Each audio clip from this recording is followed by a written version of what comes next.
Stock మార్కెట్లో invest చేసి మీ డబ్బులు డబుల్ చేసుకోవాలనుకుంటున్నారా? విజయవాడలో జరిగే సుందరరామిరెడ్డి గారి లైవ్ సెమినార్ కి అటెండ్ అవ్వండి.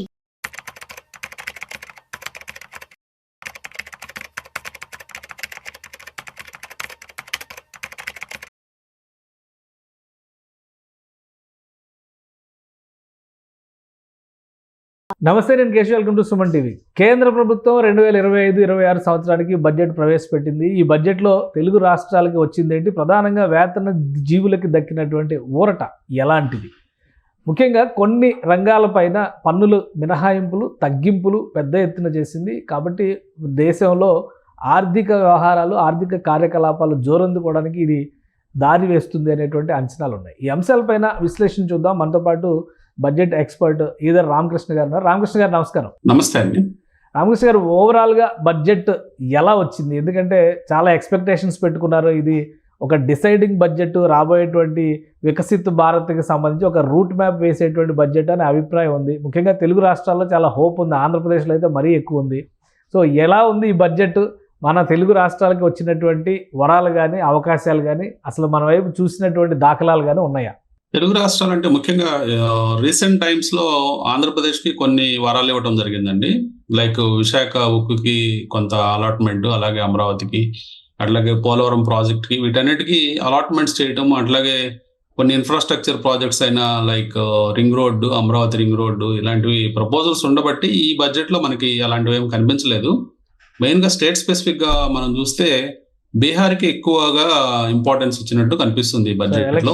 బీహార్ ఎలక్షన్స్ దృష్టిలో పెట్టుకుని అయి ఉండొచ్చండి. అంటే మెయిన్ గా ఎయిర్పోర్ట్స్ ఎక్కువ డెవలప్ చేయాలని, టూరిజం డెవలప్ చేయాలని, అట్లాగే మకానా బోర్డు ఒకటి ఎస్టాబ్లిష్ చేయాలని బీహార్లో.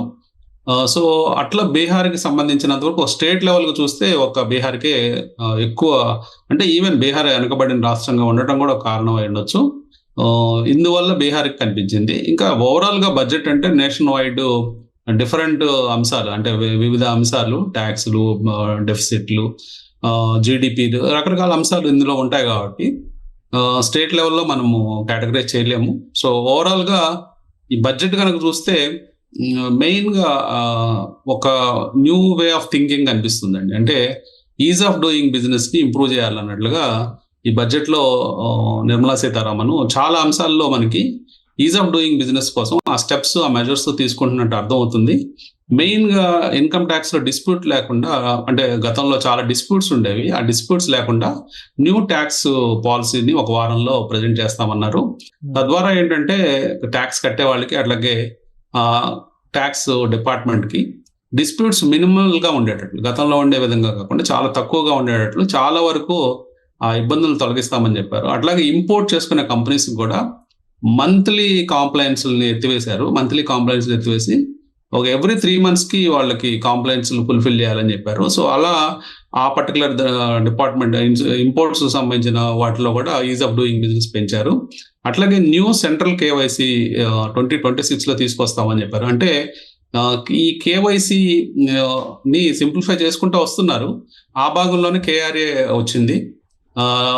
ఈ కేఆర్ఏని కూడా న్యూ సెంట్రల్ కేఆర్ఏని 2026 లో తీసుకురావాలని ట్రై చేస్తున్నారు. అట్లాగే చాలా లాస్ ని, ఒక 100 laws ని డీక్రిమినలైజేషన్ చేశారండి. అంటే కొన్ని నేరాలు చేస్తే జైలు శిక్ష పడుతుంది, దాదాపుగా 100 laws ని ఎత్తివేస్తున్నట్టు చెప్పారు. అంటే ఇది ఒక కొత్త మార్గం ఎంచుకున్నట్టు కనిపిస్తుంది బడ్జెట్. ఓకే, అంటే ఇప్పుడు ఫైనాన్షియల్ ఫ్రాడ్స్కి సంబంధించి కానీ, సైబర్ క్రైమ్ లాంటివి కానీ, ఇవి చాలా పెరుగుతున్నాయి. అలాంటి బడ్జెట్లో ఏఐ లాంటి వాటికి, డీప్ టెక్నాలజీకి సంబంధించి కూడా కొంత ప్రాధాన్యం ఇచ్చినట్టుగా కనిపిస్తుంది. ఈ రెండు బ్యాలెన్స్ చేయడానికి ఈ బడ్జెట్ దారి వేస్తుందా?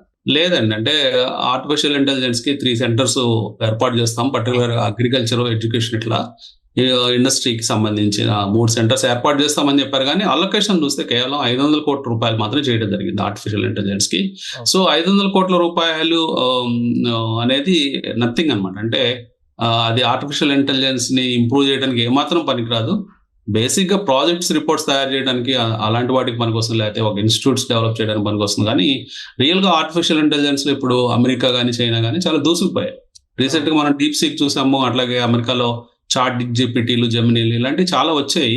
వాటితో పోటీ పడాలంటే 500 crores అనేది ఈ బడ్జెట్ లో ఒక సూత్రప్రాయంగా ఇవ్వడం తప్పించి పెద్ద ఉపయోగం లేదు.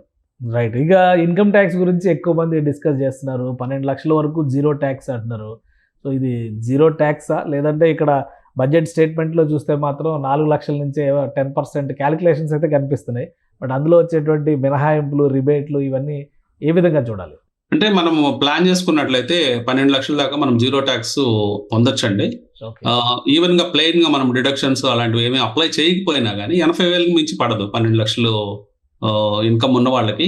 గతంలో కంటే మనకి ఆల్మోస్ట్ ఒక 80,000 to 1 lakh రూపీస్ బెనిఫిట్ ప్రతి స్లాబ్ లో ఉన్న వాళ్ళకి దొరికింది.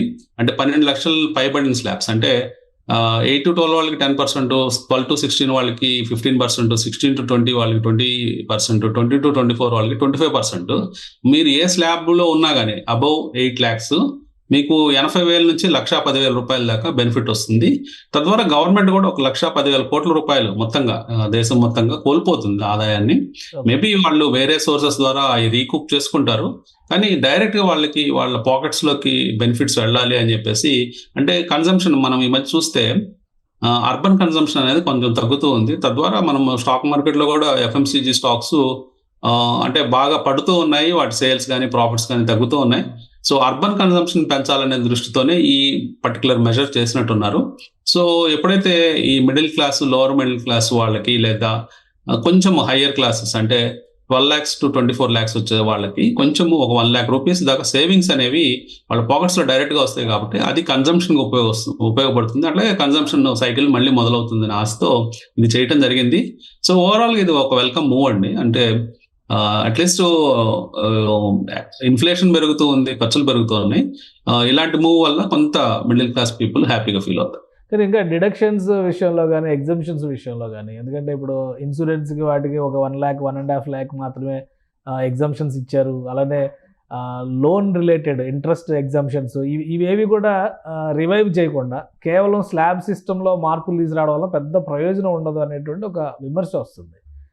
ఈవెన్ స్టాండర్డ్ డిడక్షన్ కూడా 75,000 తగ్గించడం జరిగింది. సో మీకు యాక్చువల్ గా నిల్ రిటర్న్ ఫైల్ చేయాలంటే దాదాపు 12.75 lakhs దాకా ఉంటుంది. దాని తర్వాత సంపాదించే ప్రతి రూపాయి మీద మీకు ట్యాక్స్ పడుతుంది. ఏదైనప్పటికీ అంటే ఇదివరకు వేరే ఇష్యూస్ ఉండేవండి. అంటే ట్యాక్స్లు కట్టే దాంట్లో డిస్ప్యూట్స్ ఎక్కువ ఉండేవి. ఆ డిస్ప్యూట్స్ ని కొంచెం ఈజ్ చేసినట్టు కనిపించింది. ఫర్ ఎగ్జాంపుల్ టీసీఎస్, టీడీఎస్లు వీటిల్లో చాలా మార్పులు తీసుకొచ్చారు. ఫర్ ఎగ్జాంపుల్ టీడీఎస్ ఇదివరకు రెంటల్ ఇన్కమ్ లో 22.4 lakhs నుంచే మనం టీడీఎస్ ఫైల్ చేయాల్సిన అవసరం ఉంది. ఇప్పుడు దాన్ని 6 lakhs to 7 lakhs పెంచడం జరిగింది. అంటే కొంత ఈజ్ ఆఫ్ డూయింగ్ బిజినెస్ లాగే ఈజ్ అంటే ఈ పర్టికులర్ ట్యాక్స్ విధానాల్లో ఈజ్ తీసుకురావడం జరిగింది. అట్లాగే టీసీఎస్ విషయంలోకి వస్తే మనము 10 lakhs దాకా ఇప్పుడు ఫారెన్ పంపించి పిల్లల్ని చదివించే వాళ్ళకి ట్యాక్స్ లేకుండా చేశారు. సో తద్వారా ఏంటంటే కొంత కంఫర్ట్స్ అనేవి ప్రతి ఒక్కరికి దొరికినట్టు అర్థమవుతుంది. పర్టికులర్ గా 8 lakhs to 25 lakhs income group కి. సో ఓవరాల్ గా మంచి మూవ్సే కనిపిస్తున్నాయండి. అంటే కొంచెము బెనిఫిట్స్ డైరెక్ట్ గానే కనిపిస్తున్నాయి. మేబీ ఇండైరెక్ట్ ఎఫెక్ట్స్ మనకు తెలియదు. ఇండైరెక్ట్ ట్యాక్సెస్ ఇప్పుడు ఫర్ ఎగ్జాంపుల్ వేరే మనం పర్చేజ్ చేసినా, సేల్ చేసినా ఈ రోజు జిఎస్టీలు కడుతున్నాము కాబట్టి ఇండైరెక్ట్ గా ఓవరాల్ గా బేస్ పెరుగుతూ ఉంది. మీరు ఓవరాల్ ట్యాక్స్ ఇన్కమ్ కనుక చూస్తే 24 లక్షల నుంచి 28 లక్షల అంటే 4 లక్షల కోట్ల రూపాయలు గవర్నమెంట్కి ఆదాయం పెరిగింది.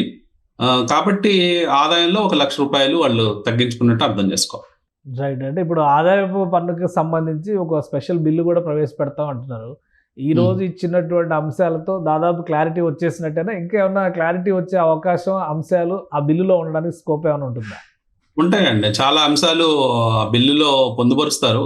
అంటే జనరల్ గా ఈ రోజు ఏంటంటే మెయిన్ హెడ్లైన్స్ మనము మాత్రమే చూస్తున్నాము. వీటిల్లో కొన్ని మార్పులు, చేర్పులు, కొన్ని క్లారిఫికేషన్స్ అన్ని కూడా రేపు ఫైనల్ బిల్ 1 week లో వస్తుంది అంటున్నారు. కాబట్టి ఆ బిల్లులో చాలా డీటెయిల్డ్ గా మొత్తం విషయాలు, అన్ని విషయాలు పొందుపరుచుంటారు. సో అప్పుడు ఆడిటర్స్ కూడా వాళ్ళకు కూడా క్లారిటీ వస్తుంది. సో ఎట్లా ప్లాన్ చేసుకోవచ్చు, ట్యాక్స్ ప్లానింగ్ అవన్నీ కూడా అప్పుడు అందరికీ అర్థం అవుతుంది. సో ఇంకొకటి ట్యాక్సెస్ విషయంలో కానీ, అలానే బడ్జెట్లో ఎక్కువ మంది సామాన్యులు చూసేది ఏ వస్తువుల ధరలు పెరుగుతున్నాయి, ఏ వస్తువుల ధరలు తగ్గుతున్నాయి అనే దాని మీద ఎక్కువ ఆలోచన, ఆశ ఉంటుంది. సో ఈ బడ్జెట్ అటువంటి కంపారిజన్స్లో ఎలాంటి ఈక్వేషన్స్ ఇచ్చింది? అంటే ఇదివరకు లాగా మనకి కొన్ని సిగరెట్లు, కాస్మెటిక్స్ ఇట్లా న్యూస్ లో వచ్చేవి. ఇప్పుడు ఇట్లా వాటి మీద స్పెసిఫిక్ గా మాట్లాడలేదండి బడ్జెట్ లో. ఈ బడ్జెట్ లో మనకి ఇన్ఫ్రా రంగంలో ఎలాంటి చేయబోతున్నారు, అగ్రికల్చరు మెయిన్ కొన్ని థీమ్స్ తీసుకున్నారు. అగ్రికల్చరు, పవర్ సెక్టారు, అట్లాగే ఇంకా మెడికల్ సంబంధించింది, హెల్త్, ఇలాంటి రంగాల మీద ఫోకస్ చేయడం జరిగింది. చిన్న చిన్న విషయాలు లైక్ కాస్మెటిక్స్ లేదా సిగరెట్స్ ఇట్లాంటి టాపిక్స్ బడ్జెట్ స్పీచ్ లో మనం వినలేదు డిస్కషన్ లో. మెయిన్ గా మెడికల్ ఫీల్డ్ లో తీసుకుంటే 10,000 సీట్స్ మెడికల్ సీట్స్ పెంచుతామని చెప్పడం జరిగింది. అట్లాగే మెడికల్ ఇన్ఫ్రా కూడా భారీ ఎత్తున పెంచబోతున్నారు. అట్లాగే అగ్రికల్చర్ విషయాల్లో చాలా బిల్స్ తీసుకొస్తున్నారండి. సో ధనధాన్య, కిసాన్ ధనధాన్య యోజన ఇలాంటి పిఎంవి చేస్తున్నారు. అట్లాగే మ్యారిటైమ్ తీసుకుంటే ఫిషరీస్ డిపార్ట్మెంట్ కి దాదాపు 25,000 crores అలాట్మెంట్స్ ఇస్తున్నారు. సో ఇట్లా ఒక్కొక్క కీ రంగాలు, అంటే పవర్ సెక్టార్ లో తీసుకుంటే న్యూక్లియర్ పవర్ తీసుకురాబోతున్నారు. అంటే 2047 కల్లా 100 GW ప్లాన్ చేస్తున్నారు. సో న్యూక్లియర్ రియాక్టర్స్ తీసుకురావటం, అదేమన్నా ప్రమాదాలు జరిగినా వాటిని కంపన్సేషన్ చేయడానికి దానికి తగ్గ ప్లాన్స్ అన్ని కూడా దాంట్లో పొందుపరిచారు.